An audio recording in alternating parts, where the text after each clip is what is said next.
নমস্কার। গল্পসঙ্গীর গল্পের আসরে আপনাদের সকলকে স্বাগত জানাই। আজ আপনাদের পড়ে শোনাব সাহিত্য সম্রাট বঙ্কিমচন্দ্র চট্টোপাধ্যায়ের লেখা গল্প যুগলাঙ্গুরীয়।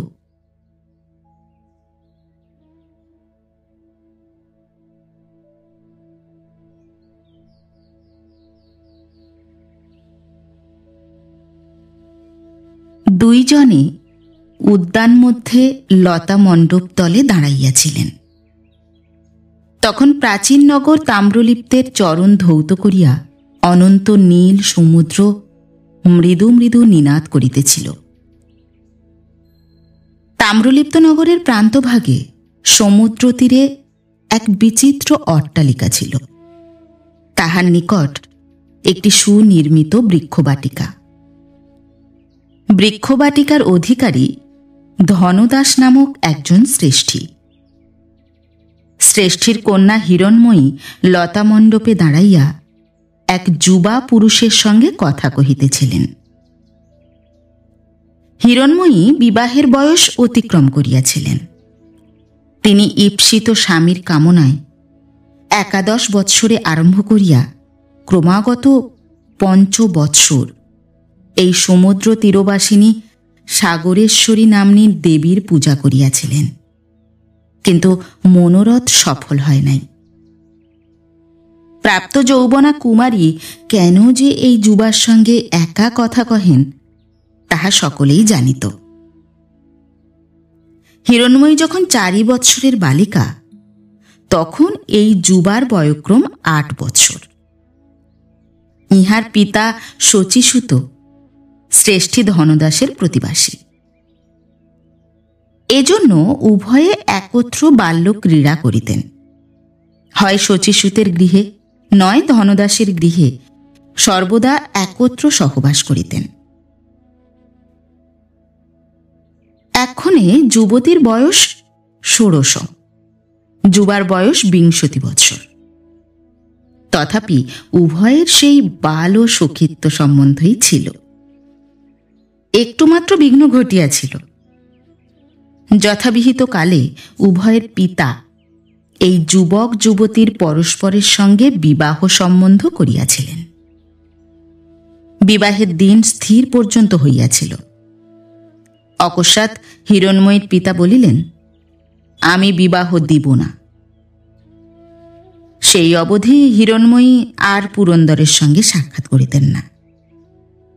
অদ্য পুরন্দর অনেক বিনয় করিয়া বিশেষ কথা আছে বলিয়া তাহাকে ডাকিয়া আনাইয়াছিলেন। লতা মণ্ডপ তলে আসিয়া হিরণময়ী কহিল, আমাকে কেন ডাকিয়া আনিলে? আমি এক্ষণে আর বালিকা নহি। এখন আর তোমার সঙ্গে এমত স্থানে একা সাক্ষাৎ করা ভালো দেখায় না। আর ডাকিলে আমি আসিব না। 16 বৎসরের বালিকা বলিতেছে আমি আর বালিকা নহি, ইহা বড় মিষ্ট কথা, কিন্তু সে রস অনুভব করিবার লোক সেখানে কেহই ছিল না। পুরন্দরের বয়স বা মনের ভাব সেরূপ নহে। পুরন্দর মণ্ডপ বিলম্বিত লতা হইতে একটা পুষ্প ভাঙিয়া লইয়া তাহা ছিন্ন করিতে করিতে বলিলেন, আমি আর ডাকিব না। আমি দূরদেশে চলিলাম, তাই তোমাকে বলিয়া যাইতে আসিয়াছি। দূরদেশে? কোথায়? সিংহলে। সিংহলে? সে কি? কেন কেন সিংহলে যাইবে? কেন যাইব? আমরা শ্রেষ্ঠী, বাণিজ্যার্থ যাইব। বলিতে বলিতে পুরন্দরের চক্ষু ছল ছল করিয়া আসিল। হিরণময়ী বিমনা হইলেন, কোনো কথা কহিলেন না। অনিমেষ লোচনে সম্মুখবর্তী সাগর তরঙ্গে সূর্যকিরণের ক্রীড়া দেখিতে লাগিলেন। প্রাতকাল, মৃদু পবন বহিতেছে। মৃদু পবনোত্থিত উত্তুঙ্গ তরঙ্গে বালারুণ রশ্মি আরোহণ করিয়া কাঁপিতেছে। সাগর জলে তাহার অনন্ত উজ্জ্বল রেখা প্রসারিত হইয়াছে। শ্যামাঙ্গীর সঙ্গে রজতালঙ্কারবৎ ফেননিচয় শোভিতেছে। তীরে জলচর পক্ষীকুল শ্বেত রেখা সাজাইয়া বেড়াইতেছে। হিরণময়ী সব দেখিলেন। নীল জল দেখিলেন, তরঙ্গশিরে ফেনমালা দেখিলেন, সূর্যরশ্মির ক্রীড়া দেখিলেন, দূরবর্তী অর্ণবপোত দেখিলেন, নীলাম্বরে কৃষ্ণবিন্দুবৎ একটি পক্ষী উড়িতেছে তাহাও দেখিলেন। শেষে ভূতলশায়ী একটি শুষ্ক কুসুমের প্রতি দৃষ্টি করিতে করিতে কহিলেন, তুমি কেন যাবে? অন্যান্যবার তোমার পিতা যাইয়া থাকেন। পুরন্দর বলিল, আমার পিতা বৃদ্ধ হইতেছেন, আমার এখন অর্থোপার্জনের সময় হইয়াছে, আমি পিতার অনুমতি পাইয়াছি। হিরণময়ী লতামণ্ডপের কাষ্ঠে ললাট রক্ষা করিলেন। পুরন্দর দেখিলেন তাহার ললাট কুঞ্চিত হইতেছে, অধর স্ফুরিত হইতেছে, নাসিকারন্ধ্র স্ফীত হইতেছে। দেখিলেন যে হিরণময়ী কাঁদিয়া ফেলিলেন। পুরন্দর মুখ ফিরাইলেন। তিনিও একবার আকাশ, পৃথিবী, নগর, সমুদ্র সকল দেখিলেন, কিন্তু কিছুতেই রহিল না। চক্ষুর জল গণ্ড বহিয়া পড়িল। পুরন্দর চক্ষু মুছিয়া বলিলেন, এই কথা বলিবার জন্য আসিয়াছি। যেদিন তোমার পিতা বলিলেন কিছুতেই আমার সঙ্গে তোমার বিবাহ দিবেন না, সেই দিন হইতেই আমি সিংহলে যাইবার কল্পনা স্থির করিয়াছিলাম। ইচ্ছা আছে যে সিংহল হইতে ফিরিব না। যদি কখনো তোমায় ভুলিতে পারি তবেই ফিরিব। আমি অধিক কথা বলিতে জানি না, তুমিও অধিক কথা বুঝিতে পারিবে না। ইহা বুঝিতে পারিবে যে আমার পক্ষে জগৎ সংসার একদিকে, তুমি একদিকে হইলে। জগৎ তোমার তুল্য নহে। এই বলিয়া পুরন্দর হঠাৎ পশ্চাৎ ফিরিয়া পদচারণ করিয়া অন্য একটা বৃক্ষের পাতা ছিঁড়িলেন। অশ্রুবেগ কিঞ্চিৎ শমিত হইলে ফিরিয়া আসিয়া আবার কহিলেন, তুমি আমায় ভালোবাসো তাহা জানি, কিন্তু যবে হোক অন্যের পত্নী হইবে। অতএব তুমি আর আমায় মনে রাখিও না। তোমার সঙ্গে যেন এ জন্মে আমার আর সাক্ষাৎ না হয়। এই বলিয়া পুরন্দর বেগে প্রস্থান করিলেন। হিরণময়ী বসিয়া কাঁদিতে লাগিলেন। রোদন সংবরণ করিয়া একবার ভাবিলেন, আমি যদি আজই মরি তবে কি পুরন্দর সিংহল যাইতে পারে? আমি কেন গলায় লতা বাঁধিয়া মরি না, কিংবা সমুদ্রে ঝাঁপ দিই না? আবার ভাবিলেন, আমি যদি মরিলাম তবে পুরন্দর সিংহলে যাক না যাক তাতে আমার কি? এই ভাবিয়া হিরণময়ী আবার কাঁদিতে বসিলেন। কেন যে ধনদাস বলিয়াছিলেন যে আমি পুরন্দরের সঙ্গে হিরণের বিবাহ দিব না, তাহা কেহ জানিত না। তিনি তাহা কাহারও সাক্ষাতে প্রকাশ করেন নাই। জিজ্ঞাসা করিলে বলিতেন, বিশেষ কারণ আছে। হিরণময়ীর অন্যান্য অনেক সম্বন্ধ আসিল, কিন্তু ধনদাস কোনো সম্বন্ধেই সম্মত হইলেন না। বিবাহের কথা মাত্রে কর্ণপাত করিতেন না। কন্যা বড় হইল বলিয়া গৃহিণী তিরস্কার করিতেন। ধনদাস শুনিতেন না, কেবল বলিতেন, গুরুদেব আসুন, তিনি আসিলে এ কথা হইবে। পুরন্দর সিংহলে গেলেন।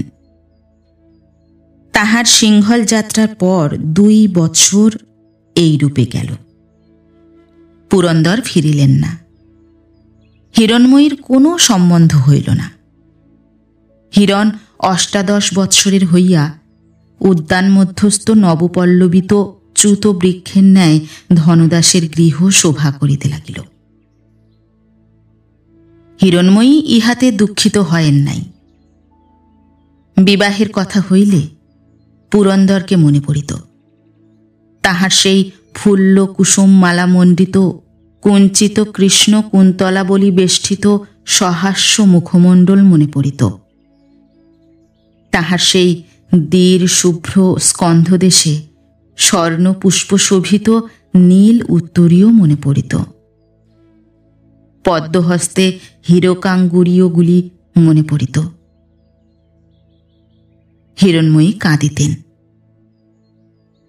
পিতার আজ্ঞা হইলে যাহাকে তাহাকে বিবাহ করিতে হইত, কিন্তু সে জীবন মৃতবৎ হইত।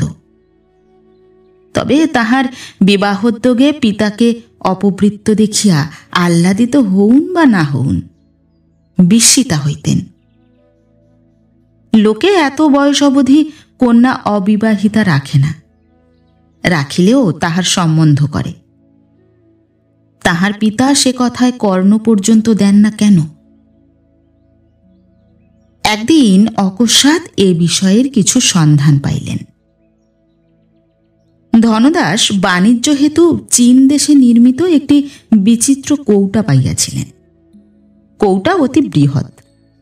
ধনদাসের পত্নী তাহাতে অলঙ্কার রাখিতেন।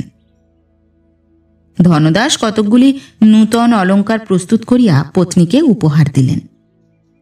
শ্রেষ্ঠী পত্নী পুরাতন অলঙ্কারগুলি কৌটা সমেত কন্যাকে দিলেন। অলঙ্কারগুলি রাখা ঢাকা করিতে হিরণময়ী দেখিলেন যে তাহাতে একখানি ছিন্ন লিপির অর্ধাবশেষ রহিয়াছে। হিরণময়ী পড়িতে জানিতেন। তাহাতে প্রথমেই নিজের নাম দেখিতে পাইয়া কৌতূহলাবিষ্ট হইলেন। পড়িয়া দেখিলেন যে যে অর্ধাংশ আছে তাহাতে কোনো অর্থবোধ হয় না। কে কাহাকে লিখিয়াছিল তাহা কিছুই বুঝা গেল না, কিন্তু তথাপি তাহা পড়িয়া হিরণময়ীর মহাভীতি সঞ্চার হইল। ছিন্ন পত্রখণ্ড এইরূপ: জ্যোতিষী গণনা করিয়া দেখিলা, হিরণময়ী তুল্য সোনার পুত্তলি, বাহ হইলে ভয়ানক বিপদ, স্বর মুখ পরস্পরে হইতে পারে। হিরণময়ী কোনো অজ্ঞাত বিপদ আশঙ্কা করিয়া অত্যন্ত ভীত হইলেন। কাহাকে কিছু না বলিয়া পত্রখণ্ড তুলিয়া রাখিলেন। 2 বৎসরের পর আরো 1 বৎসর গেল। তথাপি পুরন্দরের সিংহল হইতে আসার কোনো সংবাদ পাওয়া গেল না। কিন্তু হিরণময়ীর হৃদয়ে তাহার মূর্তি পূর্ববৎ উজ্জ্বল ছিল। তিনি মনে মনে বুঝিলেন যে পুরন্দরও তাহাকে ভুলিতে পারেন নাই, নচেত এতদিন ফিরিতেন। এইরূপে 2 আর 1-এ 3 বৎসর গেল। অকস্মাৎ একদিন ধনদাস বলিলেন যে, চলো সপরিবারে কাশী যাইব। গুরুদেবের নিকট হইতে তাহার শিষ্য আসিয়াছেন। গুরুদেব সেইখানে যাইতে অনুমতি করিয়াছেন। তথায় হিরণময়ীর বিবাহ হইবে। সেইখানে তিনি পাত্র স্থির করিয়াছেন। ধনদাস পত্নী ও কন্যাকে লইয়া কাশী যাত্রা করিলেন। উপযুক্ত কালে কাশীতে উপনীত হইলে পর ধনদাসের গুরু আনন্দস্বামী আসিয়া সাক্ষাৎ করিলেন এবং বিবাহের দিন স্থির করিয়া যথাশাস্ত্র উদ্যোগ করিতে বলিয়া গেলেন। বিবাহের যথাশাস্ত্র উদ্যোগ হইল, কিন্তু ঘটা কিছুই হইল না। ধনদাসের পরিবারস্থ ব্যক্তি ভিন্ন কেহই জানিতে পারিল না যে বিবাহ উপস্থিত। কেবল শাস্ত্রীয় আচার সকল রক্ষা করা হইল মাত্র। বিবাহের দিন সন্ধ্যা উত্তীর্ণ হইল। এক প্রহর রাত্রে লগ্ন। তথাপি গৃহে যাহারা সচরাচর থাকে তাহারা ভিন্ন আর কেহ নাই, প্রতিবাসীরাও কেহ উপস্থিত নাই। এ পর্যন্ত ধনদাস ভিন্ন গৃহস্থ কেহ জানে না যে কে পাত্র, কোথাকার পাত্র। তবে সকলেই জানিত যে যেখানে আনন্দস্বামী বিবাহের সম্বন্ধ করিয়াছেন সেখানে কখনো অপাত্র স্থির করেন নাই। তিনি যে কেন পাত্রের পরিচয় ব্যক্ত করিলেন না তাহা তিনিই জানেন, তাহার মনের কথা বুঝিবে কে? একটি গৃহে পুরোহিত সম্প্রদানের উদ্যোগাদি করিয়া একাকী বসিয়া আছেন। বাহিরে ধনদাস একাকী বরের প্রতীক্ষা করিতেছেন। অন্তঃপুরে কন্যা সজ্জা করিয়া হিরণ্ময়ী বসিয়া আছেন। আর কোথাও কেহ নাই। হিরণ্ময়ী মনে মনে ভাবিতেছেন, এ কি রহস্য? কিন্তু পুরন্দরের সঙ্গে যদি বিবাহ না হইল, তবে যে হয় তাহার সঙ্গে বিবাহ হোক, সে আমার স্বামী হইবে না। এমন সময় ধনদাস কন্যাকে ডাকিতে আসিলেন, কিন্তু তাহাকে সম্প্রদানের স্থানে লইয়া যাইবার পূর্বে বস্ত্রের দ্বারা তাহার দুই চক্ষু দৃঢ়তর বাঁধিলেন। হিরণ্ময়ী কহিলেন, এ কি পিতা? ধনদাস কহিলেন, গুরুদেবের আজ্ঞা, তুমিও আমার আজ্ঞা মতো কার্য করো। মন্ত্রগুলি মনে মনে বলিও। শুনিয়া হিরণ্ময়ী কোনো কথা কহিলেন না। ধনদাস দৃষ্টিহীনা কন্যার হস্ত ধরিয়া সম্প্রদানের স্থানে লইয়া গেলেন। হিরণ্ময়ী তথায় উপনীত হইয়া যদি কিছু দেখিতে পাইতেন, তাহা হইলে দেখিতেন যে পাত্র তাহার ন্যায় আবৃত নয়ন। এই রূপে বিবাহ হইল। সেই স্থানে গুরু, পুরোহিত এবং কন্যাকর্তা ভিন্ন আর কেহ ছিল না। বর ও কন্যা কেহ তাহাকে দেখিলেন না। শুভ দৃষ্টি হইল না।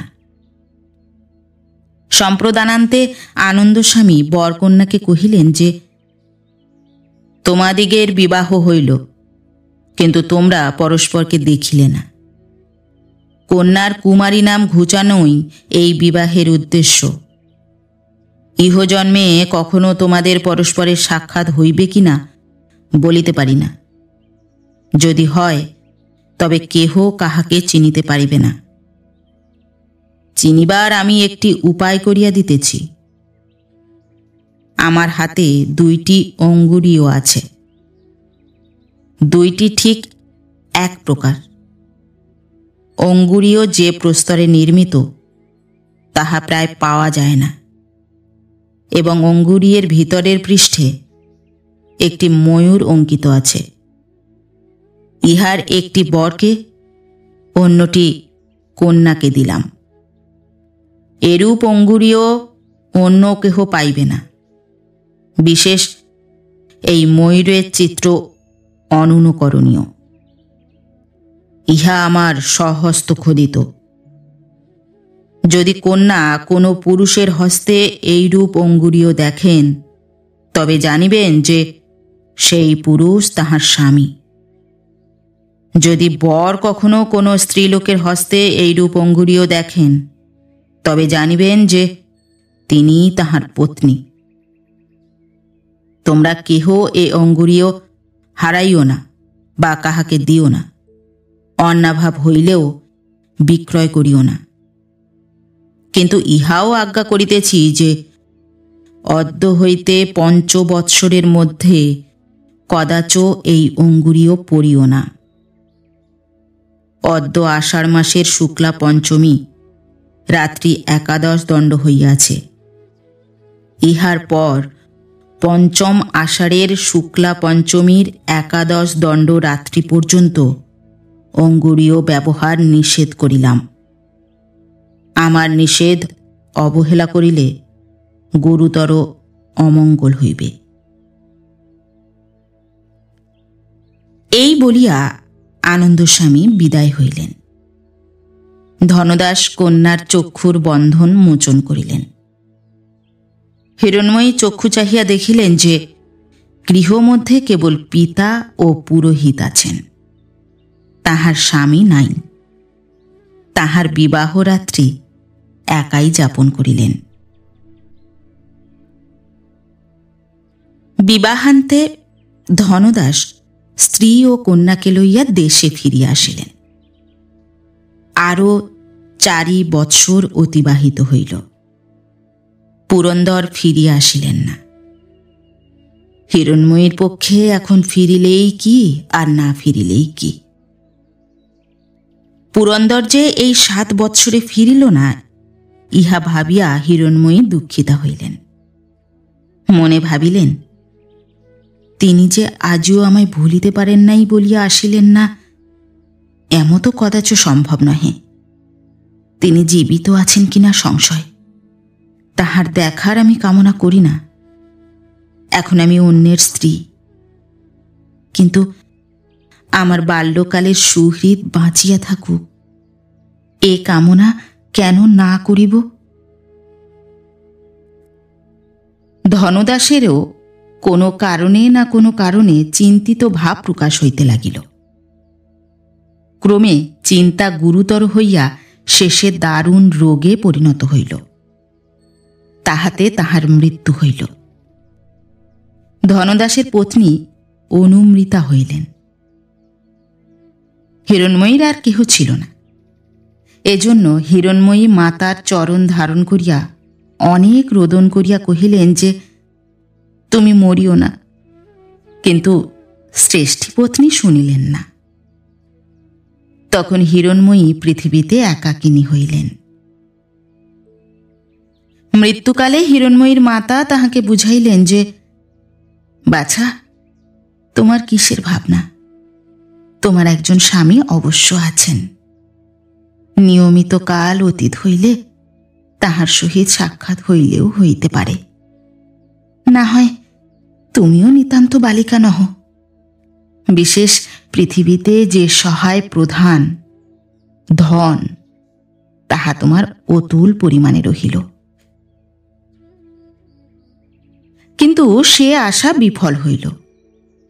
ধনদাসের মৃত্যুর পর দেখা গেল যে তিনি কিছুই রাখিয়া যান নাই।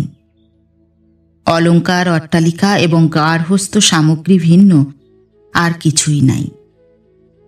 অনুসন্ধানে হিরণ্ময়ী জানিলেন যে ধনদাস কয়েক বৎসর হইতে বাণিজ্যে ক্ষতিগ্রস্ত হইয়া আসিতেছিলেন। তিনি তাহা কাহাকেও না বলিয়া শোধনের চেষ্টায় ছিলেন। ইহাই তাহার চিন্তার কারণ। শেষে শোধনও অসাধ্য হইল। ধনদাস মনের ক্লেশে পীড়িত হইয়া পরলোক প্রাপ্ত হইয়াছিলেন। এই সকল সংবাদ শুনিয়া অপরাপর শ্রেষ্ঠীরা আসিয়া হিরণ্ময়ীকে কহিল যে, তোমার পিতা আমাদের ঋণগ্রস্ত হইয়া মরিয়াছেন, আমাদিকে ঋণ পরিশোধ করো। শ্রেষ্ঠীকন্যা অনুসন্ধান করিয়া জানিলেন যে তাহাদের কথা যথার্থ। তখন হিরণ্ময়ী সর্বস্ব বিক্রয় করিয়া তাহাদের ঋণ পরিশোধ করিলেন। বাসগৃহ পর্যন্ত বিক্রয় করিলেন। এখন হিরণ্ময়ী অন্ন বস্ত্রের দুঃখে দুঃখিনী হইয়া নগর প্রান্তে এক কুটির মধ্যে একা বাস করিতে লাগিলেন। কেবলমাত্র এক সহায় পরম হিতৈষী আনন্দস্বামী। কিন্তু তিনি তখন দূর দেশে ছিলেন। হিরণ্ময়ীর এমন একটি লোক ছিল না যে আনন্দস্বামীর নিকট প্রেরণ করেন। হিরণ্ময়ী যুবতী এবং সুন্দরী। একাকিনী এক গৃহে শয়ন করা ভালো নহে। আপদও আছে, কলঙ্কও আছে। অমলা নামে এক গোপ কন্যা হিরণ্ময়ীর প্রতিবাসিনী ছিল। সে বিধবা। তাহার একটি কিশোর বয়স্ক পুত্র এবং কয়েকটি কন্যা। তাহার যৌবনকাল অতীত হইয়াছিল। সচ্চরিত্রা বলিয়া তাহার খ্যাতি ছিল। হিরণময়ী রাত্রিতে আসিয়া তাহার গৃহে শয়ন করিতেন। একদিন হিরণময়ী অমলার গৃহে শয়ন করিতে আসিলে পর অমলা তাহাকে কহিল, সংবাদ শুনিয়াছ? পুরন্দর শ্রেষ্ঠী নাকি 8 বৎসরের পর নগরে ফিরিয়া আসিয়াছে। শুনিয়া হিরণময়ী মুখ ফিরাইলেন। চক্ষুর জল অমলা না দেখিতে পায়। পৃথিবীর সঙ্গে হিরণময়ীর শেষ সম্বন্ধ ঘুচিল। পুরন্দর তাহাকে ভুলিয়া গিয়াছে, নচেত ফিরিত না। পুরন্দর এক্ষণে মনে রাখুক বা ভুলুক, তাহার লাভ বা ক্ষতি কি? তথাপি যাহার স্নেহের কথা ভাবিয়া যাবজ্জীবন কাটাইয়াছেন, সে ভুলিয়াছে ভাবিতে হিরণময়ীর মনে কষ্ট হইল। হিরণময়ী একবার ভাবিলেন, ভুলেন নাই, কতকাল আমার জন্য বিদেশে থাকিবেন। বিশেষ তাহাতে তাহার পিতার মৃত্যু হইয়াছে, আর দেশে না আসিলে চলিবে কেন? আবার ভাবিলেন, আমি কুলোটা সন্দেহ নাই, নহিলে পুরন্দরের কথা মনে করি কেন? অমলা কহিল, পুরন্দরকে কি তোমার মনে পড়িতেছে না? পুরন্দর শচীসুত শ্রেষ্ঠীর ছেলে। চিনি, তা সে ফিরে এসেছে। কত নৌকা যে ধন এনেছে তাহা গুণে সংখ্যা করা যায় না। এত ধন নাকি এ তাম্রলিপ্তে কেহ কখনো দেখে নাই। হিরণময়ীর হৃদয়ে রক্ত একটু খরও বহিল। তাহার দারিদ্র দশা মনে পড়িল, পূর্ব সম্বন্ধও মনে পড়িল। দারিদ্র্যের জ্বালা বড় জ্বালা। তাহার পরিবর্তে এই অতুল ধনরাশি হিরণময়ীর হইতে পারিত। ইহা ভাবিয়া যাহার খর রক্ত না বহে, এমন স্ত্রীলোক অতি অল্প আছে। হিরণময়ী ক্ষণিককাল অন্য মনে থাকিয়া পরে অন্য প্রসঙ্গ তুলিল। শেষে শয়নকালে জিজ্ঞাসা করিল, অমলে, সেই শ্রেষ্ঠীপুত্রের বিবাহ হইয়াছে? অমলা কহিল, না, বিবাহ হয় নাই। হিরণময়ীর ইন্দ্রিয় সকল অবশ হইল। সে রাত্রিতে আর কোনো কথা হইল না। পরে একদিন অমলা হাসি মুখে হিরণময়ীর নিকটে আসিয়া মধুর ভৎসনা করিয়া কহিল, হাগা বাছা, তোমার কি এমনই ধর্ম? হিরণময়ী কহিল, কি করিয়াছি? আমার কাছে এতদিন তা বলিতে নাই। কি বলি নাই? পুরন্দর শ্রেষ্ঠীর সঙ্গে তোমার এত আত্মীয়তা। হিরণময়ী ঈষল্লজ্জিতা হইলেন, বলিলেন, তিনি বাল্যকালে আমার প্রতিবাসী ছিলেন, তার বলিব কি? শুধু প্রতিবাসী? দেখো দেখি কি এনেছি। এই বলিয়া অমলা একটি কৌটা বাহির করিল। কৌটা খুলিয়া তাহার মধ্য হইতে অপূর্ব দর্শন মহাপ্রভাবযুক্ত মহামূল্য হীরার হার বাহির করিয়া হিরণময়ীকে দেখাইল। শ্রেষ্ঠী কন্যা হীরা চিনিত। বিস্মিত হইয়া কহিল, এ যে মহামূল্য, এ কোথায় পাইলে? ইহা তোমাকে পুরন্দর পাঠাইয়া দিয়াছে। তুমি আমার গৃহে থাকো শুনিয়া আমাকে ডাকিয়া পাঠাইয়া ইহা তোমাকে দিতে বলিয়াছে। হিরণময়ী ভাবিয়া দেখিল, এই হার গ্রহণ করিলে চিরকাল জন্য দারিদ্র মোচন হয়। ধনদাসের আদরের কন্যা আর অন্নবস্ত্রের কষ্ট সহিতে পারিতেছিল না। অতএব হিরণময়ী ক্ষণিক বিমনা হইল। পরে দীর্ঘ নিঃশ্বাস ত্যাগ করিয়া কহিল, অমলা, তুমি বণিককে কহিও যে আমি ইহা গ্রহণ করিব না। অমলা বিস্মিত হইল, বলিল, সে কি? তুমি কি পাগল, না আমার কথা বিশ্বাস করিতেছ না? আমি তোমার কথায় বিশ্বাস করিতেছি, আর পাগলও নই। আমি উহা গ্রহণ করিব না। অমলা অনেক তিরস্কার করিতে লাগিল। হিরণময়ী কিছুতেই গ্রহণ করিলেন না। তখন অমলা হার লইয়া রাজা মদনদেবের নিকট গেল। রাজাকে প্রণাম করিয়া হার উপহার দিল। বলিল, এ হার আপনাকে গ্রহণ করিতে হইবে, এ হার আপনারই যোগ্য। রাজা হার লইয়া অমলাকে যথেষ্ট অর্থ দিলেন। হিরণময়ী ইহার কিছুই জানিল না। ইহার কিছুদিন পরে পুরন্দরের একজন পরিচারিকা হিরণময়ীর নিকটে আসিল। সে কহিল, আমার প্রভু বলিয়া পাঠাইলেন যে আপনি যে পর্ণকুটিরে বাস করেন ইহা তাহার সহ্য হয় না। আপনি তাহার বাল্যকালের সখী, আপনার গৃহ তাহার গৃহ একই। তিনি এমন বলেন না যে আপনি তাহার গৃহে গিয়া বাস করুন। আপনার পিতৃগৃহ তিনি ধনদাসের মহারাজের নিকট ক্রয় করিয়াছেন, তাহা আপনাকে দান করিতেছেন। আপনি গিয়া সেইখানে বাস করুন, ইহাই তাহার ভিক্ষা। হিরণময়ী দারিদ্র্য জন্য যত দুঃখ ভোগ করিতেছিলেন, তন্মধ্যে পিতৃভবন হইতে নির্বাসনী তাহার সর্বাপেক্ষা গুরুতর বোধ হইত। যেখানে বাল্য ক্রীড়া করিয়াছিলেন, যেখানে পিতামাতার সহবাস করিতেন, যেখানে তাহাদিগের মৃত্যু দেখিয়াছেন, সেখানে যে আর বাস করিতে পান না, এ কষ্ট গুরুতর বোধ হইত।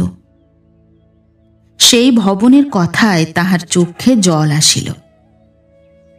তিনি পরিচারিকাকে আশীর্বাদ করিয়া কহিলেন, এ দান আমার গ্রহণ করা উচিত নহে, কিন্তু আমি এ লোভ সংবরণ করিতে পারিলাম না।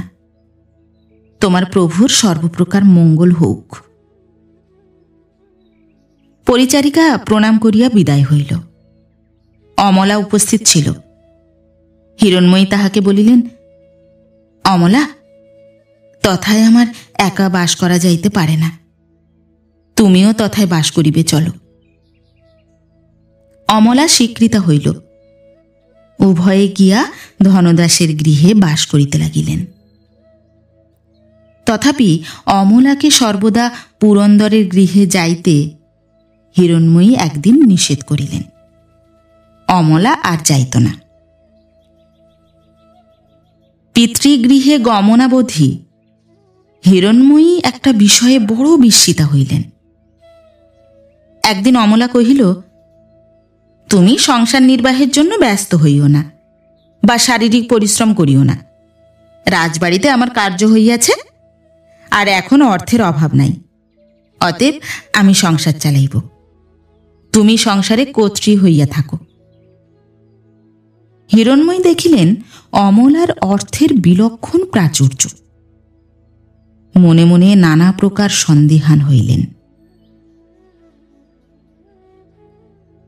বিবাহের পর পঞ্চমাষাঢ়ের শুক্লা পঞ্চমী আসিয়া উপস্থিত হইল। হিরণময়ী এ কথা স্মরণ করিয়া সন্ধ্যাকালে বিমনা হইয়া বসিয়াছিলেন। ভাবিতেছিলেন, গুরুদেবের আজ্ঞানুসারে আমি কালী হইতে অঙ্গুরীয়টি পরিতে পারি, কিন্তু পরিব কি? পরিয়া আমার কি লাভ? হয়তো স্বামী পাইব, কিন্তু স্বামী পাইবার আমার বাসনা নাই। অথবা চিরকালের জন্য কেনই বা পরের মূর্তি মনে আঁকিয়া রাখি?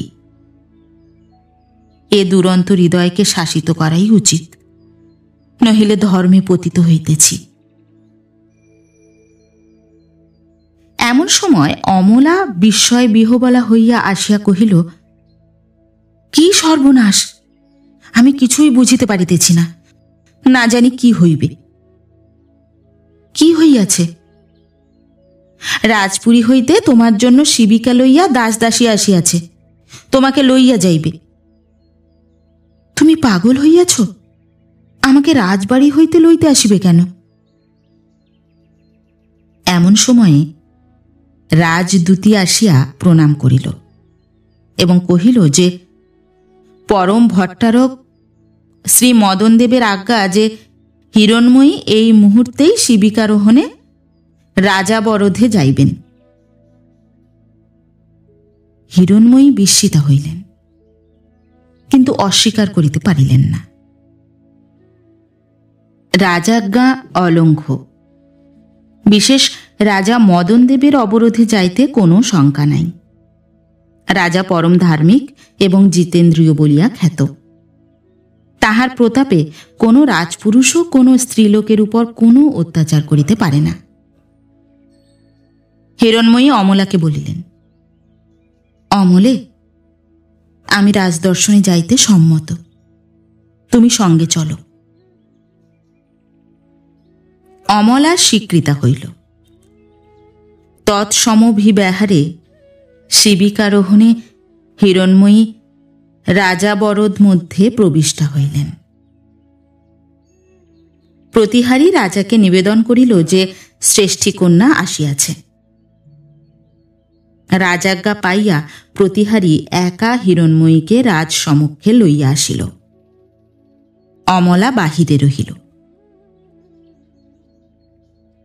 হিরণময়ী রাজাকে দেখিয়া বিস্মিতা হইলেন। রাজা দীর্ঘাকৃতি পুরুষ, কবাট বক্ষ, দীর্ঘ হস্ত, অতি সুগঠিত আকৃতি, ললাট প্রশস্ত, বিস্ফারিত আয়ত চক্ষু, শান্ত মূর্তি। এরূপ সুন্দর পুরুষ কদাচিৎ স্ত্রীলোকের নয়নপথে পড়ে। রাজাও শ্রেষ্ঠীকন্যাকে দেখিয়া জানিলেন যে রাজাবরোধেও এরূপ সুন্দরী দুর্লভ। রাজা কহিলেন, তুমি হিরণময়ী? হিরণময়ী কহিলেন, আমি আপনার দাসী। রাজা কহিলেন, কেন তোমাকে ডাকাইয়াছি তাহা শুনো। তোমার বিবাহের কথা মনে পড়ে? পড়ে। সেই রাত্রে আনন্দস্বামী তোমাকে যে অঙ্গুরীয় দিয়াছিলেন তাহা তোমার কাছে আছে? মহারাজ, সে অঙ্গুরীয় আছে, কিন্তু সে সকল অতি গুহ্য বৃত্তান্ত। কি প্রকারে আপনি তাহা অবগত হইলেন? রাজা তাহার কোনো উত্তর না দিয়া কহিলেন, সে অঙ্গুরীয় কোথায় আছে, আমাকে দেখাও। হিরণময়ী কহিলেন, উহা আমি গৃহে রাখিয়া আসিয়াছি। 5 বৎসর পরিপূর্ণ হইতে আরও কয়েক দণ্ড বিলম্ব আছে। অতএব তাহা পড়িতে আনন্দস্বামীর যে নিষেধ ছিল তাহা এখনো আছে। ভালোই, কিন্তু সেই অঙ্গুরীয়ের অনুরূপ দ্বিতীয় যে অঙ্গুরীয় তোমার স্বামীকে আনন্দস্বামী দিয়াছিলেন তাহা দেখিলে চিনিতে পারিবে?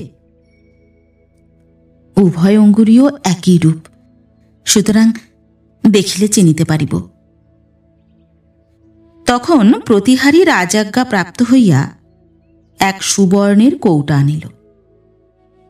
রাজা তাহার মধ্য হইতে একটি অঙ্গুরীয় লইয়া বলিলেন, দেখো, এই অঙ্গুরীয় কাহার? হিরণময়ী অঙ্গুরীয় প্রদীপালোকে বিলক্ষণ নিরীক্ষণ করিয়া বলিলেন, দেব, এই আমার স্বামীর অঙ্গুরীয় বটে, কিন্তু আপনি ইহা কোথায় পাইলেন? পরে কিয়ৎক্ষণ চিন্তা করিয়া বলিলেন, দেব, ইহাতে জানিলাম যে আমি বিধবা হইয়াছি।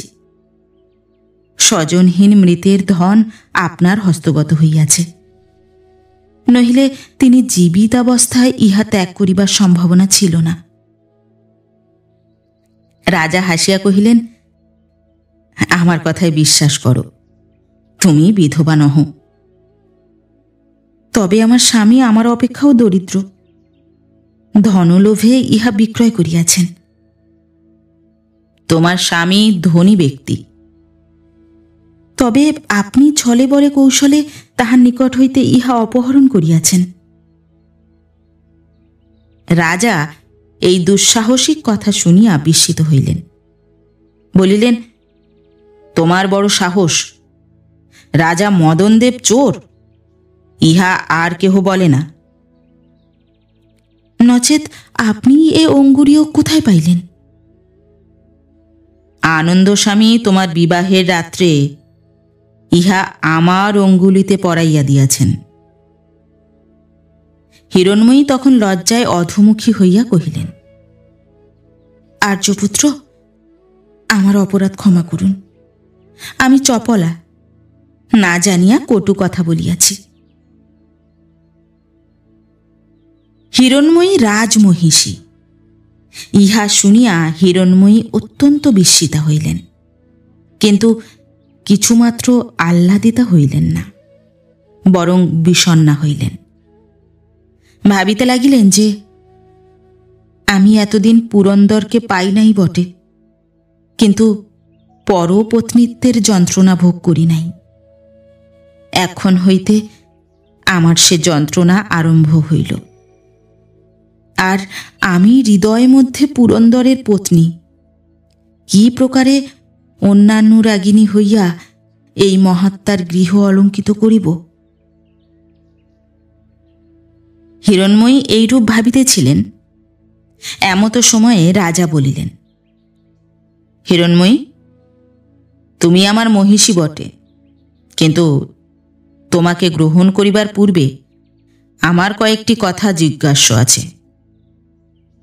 তুমি বিনামূল্যে পুরন্দরের গৃহে বাস করো কেন?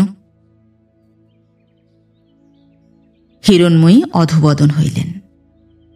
রাজা পুনরূপী জিজ্ঞাসা করিলেন, তোমার দাসী অমলা সর্বদা পুরন্দরের গৃহে যাতায়াত করে কেন? হিরণময়ী আরও লজ্জাবনতমুখী হইয়া রহিলেন। ভাবিতেছিলেন, রাজা মদনদেব কি সর্বজ্ঞ?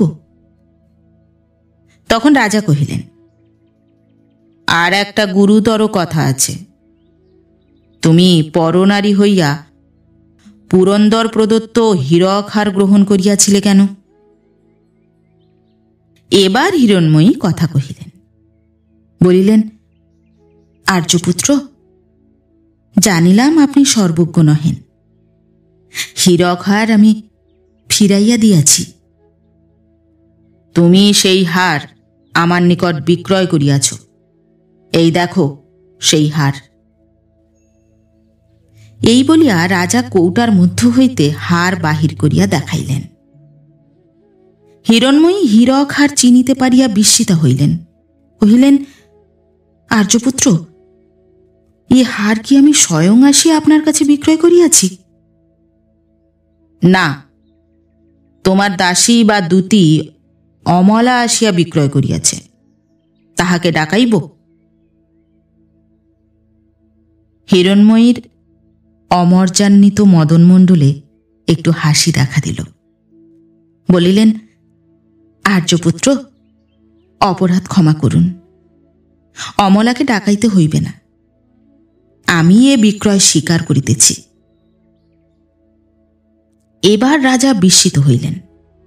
বলিলেন, স্ত্রীলোকের চরিত্র অভাবনীয়। তুমি পরের পত্নী হইয়া পুরন্দরের নিকট কেনই এ হার গ্রহণ করিলে?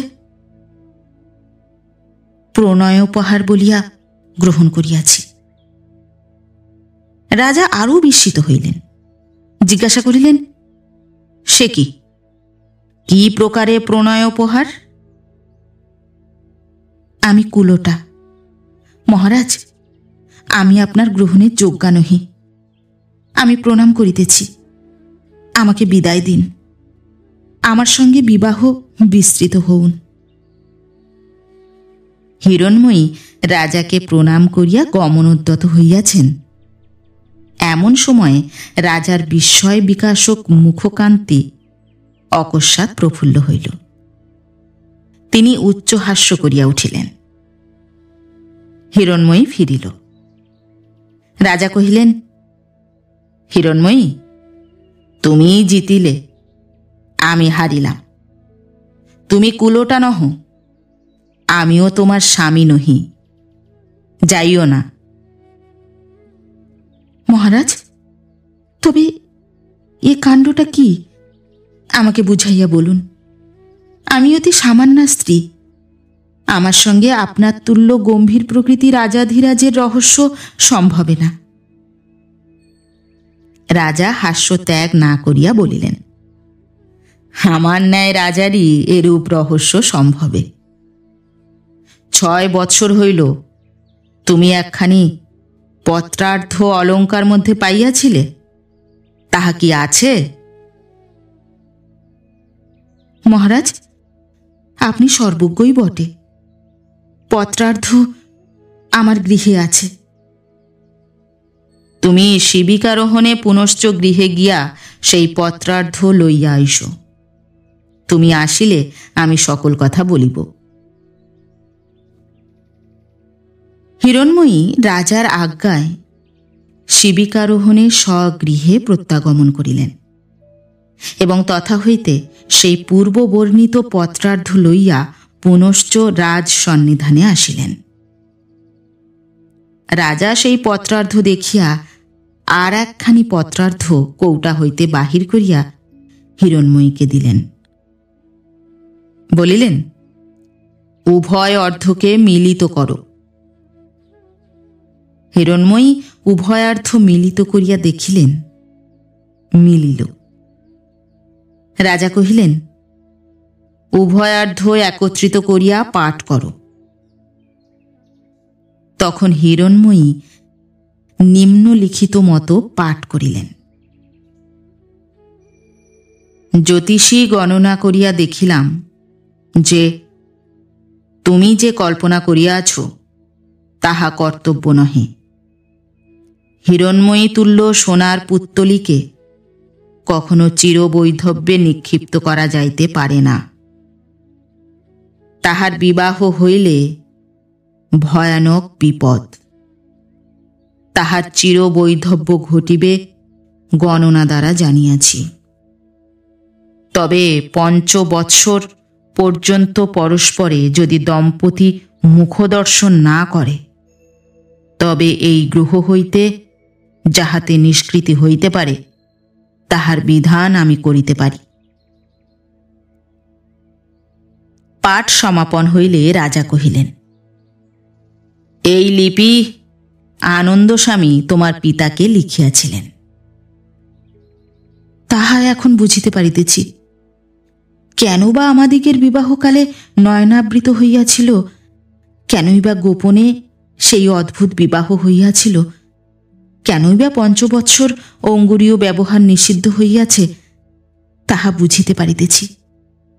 কিন্তু আর তো কিছুই বুঝিতে পারিতেছি না। আর তো অবশ্য বুঝিয়াছ যে এই পত্র পাইয়াই তোমার পিতা পুরন্দরের সহিত সম্বন্ধ রহিত করিলেন। পুরন্দর সেই দুঃখে সিংহলে গেল। এদিকে আনন্দস্বামী পাত্রানুসন্ধান করিয়া একটি পাত্র স্থির করিলেন। পাত্রের কোষ্ঠী গণনা করিয়া জানিলেন যে পাত্রটির 80 বৎসর পরমায়ু। তবে 28 বৎসর বয়স অতীত হইবার পূর্বে মৃত্যুর এক সম্ভাবনা ছিল। গণিয়া দেখিলেন যে ওই বয়স অতীত হইবার পূর্বে এবং বিবাহের 5 বৎসর মধ্যে পত্নী শয্যায় শয়ন করিয়া তাহার প্রাণ ত্যাগ করিবার সম্ভাবনা। কিন্তু যদি কোনো রূপে 5 বৎসর জীবিত থাকেন তবে দীর্ঘজীবী হইবেন। অতএব পাত্রে 23 বৎসর অতীত হইবার সময়ে বিবাহ দেওয়া স্থির করিলেন। কিন্তু এতদিন অবিবাহিত থাকিলে পাছে তুমি কোনো প্রকার চঞ্চলা হও বা গোপনে কাহাকেও বিবাহ করো, এই জন্য তোমাকে ভয় দেখাইবার কারণে এই পত্রার্ধ তোমার অলঙ্কার মধ্যে রাখিয়াছিলেন। তৎপরে বিবাহ দিয়া 5 বৎসর সাক্ষাৎ না হয় তাহার জন্য যে যে কৌশল করিয়াছিলেন তাহা জ্ঞাত আছো। সেই জন্যই পরস্পরের পরিচয় মাত্র পাও নাই। কিন্তু সম্প্রতি কয়েক মাস হইল বড় গোলযোগ হইয়া উঠিয়াছিল। কয়েক মাস হইল আনন্দস্বামী এ নগরে আসিয়া তোমার দারিদ্র্য শুনিয়া নিতান্ত দুঃখিত হইলেন। তিনি তোমাকে দেখিয়া আসিয়াছিলেন, কিন্তু সাক্ষাৎ করেন নাই। তিনি আসিয়া আমার সহিত সাক্ষাৎ করিয়া তোমার বিবাহ বৃত্তান্ত আনুপূর্বিক কহিলেন। পরে কহিলেন, আমি যদি জানিতে পারিতাম যে হিরণ্ময়ী এইরূপ দরিদ্রাবস্থায় আছে, তাহা হইলে আমি উহা মোচন করিতাম। এক্ষণে আপনি উহার প্রতিকার করিবেন। এ বিষয়ে আমাকেই আপনার ঋণী জানিবেন। আপনার ঋণ আমি পরিশোধ করিব। সম্প্রতি আমার আরেকটি অনুরোধ রক্ষা করিতে হইবে। হিরণ্ময়ী স্বামী এই নগরে বাস করিতেছেন। উহাদের পরস্পর সাক্ষাৎ না হয়, ইহা আপনি দেখিবেন। এই বলিয়া তোমার স্বামীর পরিচয়ও আমার নিকটে দিলেন। সেই অবধি অমলা যে অর্থব্যয়ের দ্বারা তোমার দারিদ্র্য দুঃখ মোচন করিয়া আসিতেছে, তাহা আমা হইতে প্রাপ্ত। আমি তোমার পিতৃগৃহ ক্রয় করিয়া তোমাকে বাস করিতে দিয়াছিলাম। হার আমি পাঠাইয়াছিলাম, সেও তোমার পরীক্ষার্থ। তবে আপনি এ অঙ্গুরীও কোথায় পাইলেন? কেনই বা আমার নিকট স্বামীরূপে পরিচয় দিয়া আমাকে প্রতারিত করিয়াছিলেন? পুরন্দরের গৃহে বাস করিতেছি বলিয়া কেনই বা অনুযোগ করিতেছিলেন? যে দণ্ডে আমি আনন্দস্বামীর অনুজ্ঞা পাইলাম, সেই দণ্ডেই আমি তোমার প্রহরায় লোক নিযুক্ত করিলাম। সেই দিনই অমলা দ্বারা তোমার নিকট হার পাঠাই। তারপর অদ্য ৫ম বৎসর পূর্ণ হইবে জানিয়া তোমার স্বামীকে ডাকাইয়া কহিলাম, তোমার বিবাহ বৃত্তান্ত আমি সমুদায় জানি। তোমার সেই অঙ্গুরীয়টি লইয়া ১১ দণ্ড রাত্রের সময়ে আসিও। তোমার স্ত্রীর সহিত মিলন হইবে। তিনি কহিলেন যে মহারাজের আজ্ঞা শিরোধার্য, কিন্তু বনিতার সহিত মিলনের আমার স্পৃহা নাই, না হইলেই ভালো হয়। আমি কহিলাম, আমার আজ্ঞা। তাহাতে তোমার স্বামী স্বীকৃত হইলেন, কিন্তু কহিলেন যে আমার সেই বনিতা সচ্চরিত্রা কি দুশ্চরিত্রা তাহা আপনি জানেন। যদি দুশ্চরিত্রা স্ত্রী গ্রহণ করিতে আজ্ঞা করেন, তবে আপনাকে অধর্ম স্পর্শিবে। আমি উত্তর করিলাম, অঙ্গুরীয়টি দিয়া যাও, আমি তোমার স্ত্রীর চরিত্র পরীক্ষা করিয়া গ্রহণ করিতে বলিব। তিনি কহিলেন, এ অঙ্গুরীয় অন্যকে বিশ্বাস করিয়া দিতাম না, কিন্তু আপনাকে অবিশ্বাস নাই। আমি অঙ্গুরীয় লইয়া তোমার যে পরীক্ষা করিয়াছি, তাহাতে তুমি জয়ী হইয়াছ। পরীক্ষা তো কিছুই বুঝিতে পারিলাম না। এমন সময়ে রাজপুরে মঙ্গলসূচক ঘোরতর বাদ্যোদ্যম হইয়া উঠিল। রাজা কহিলেন, রাত্রি ১১ দণ্ড অতীত হইল, পরীক্ষার কথা পশ্চাৎ বলিব।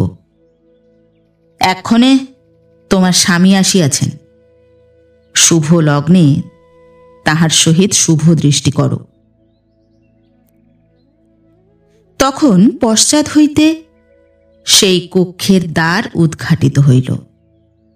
একজন মহাকায় পুরুষ সেই দ্বার পথে কক্ষ মধ্যে প্রবেশ করিল। রাজা কহিলেন, হিরণ্ময়ী, ইনিই তোমার স্বামী।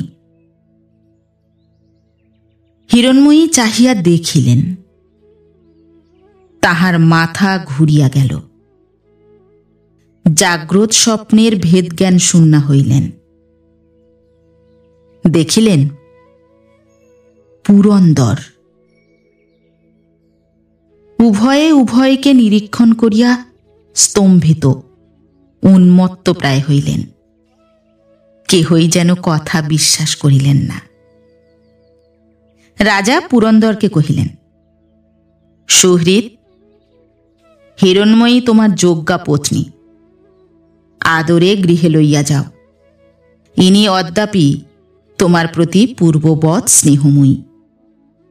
আমি দিবারাত্র ইহাকে প্রহরাতে রাখিয়াছিলাম, তাহাতে বিশেষ জানি যে ইনি অন্যান্য রাগিনী। তোমার ইচ্ছাক্রমে উহার পরীক্ষা করিয়াছি। আমি উহার স্বামী বলিয়া পরিচয় দিয়াছিলাম, কিন্তু রাজ্য লোভেও হিরণময়ী লুব্ধা হইয়া তোমাকে ভুলেন নাই। আপনাকে হিরণময়ী স্বামী বলিয়া পরিচিত করিয়া ইঙ্গিতে জানাইলাম যে হিরণময়ীকে তোমার প্রতি অসৎ প্রণয়াসক্ত বলিয়া সন্দেহ করি। যদি হিরণময়ী তাহাতে দুঃখিতা হইত, আমি নির্দোষী, আমাকে গ্রহণ করুন বলিয়া কাতর হইত, তাহা হইলে বুঝিতাম যে হিরণময়ী তোমাকে ভুলিয়াছে। কিন্তু হিরণময়ী তাহা না করিয়া বলিল, মহারাজ, আমি কুলোটা, আমাকে ত্যাগ করুন। হিরণময়ী, তোমার তখনকার মনের ভাব আমি সকলই বুঝিয়াছিলাম।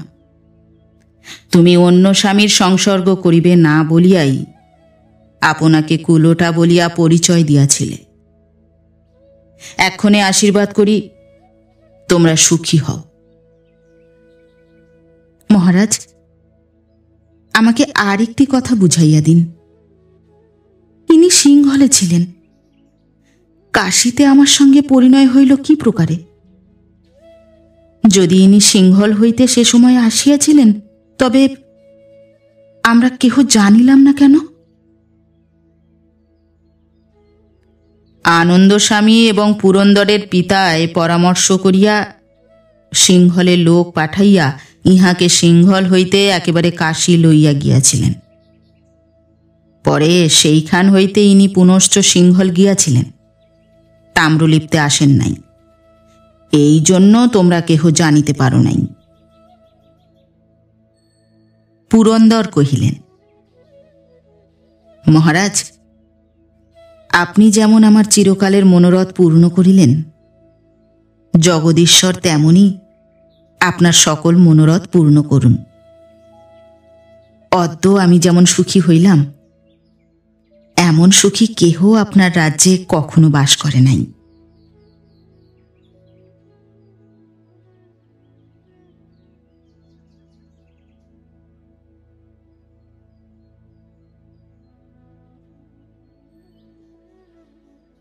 নমস্কার।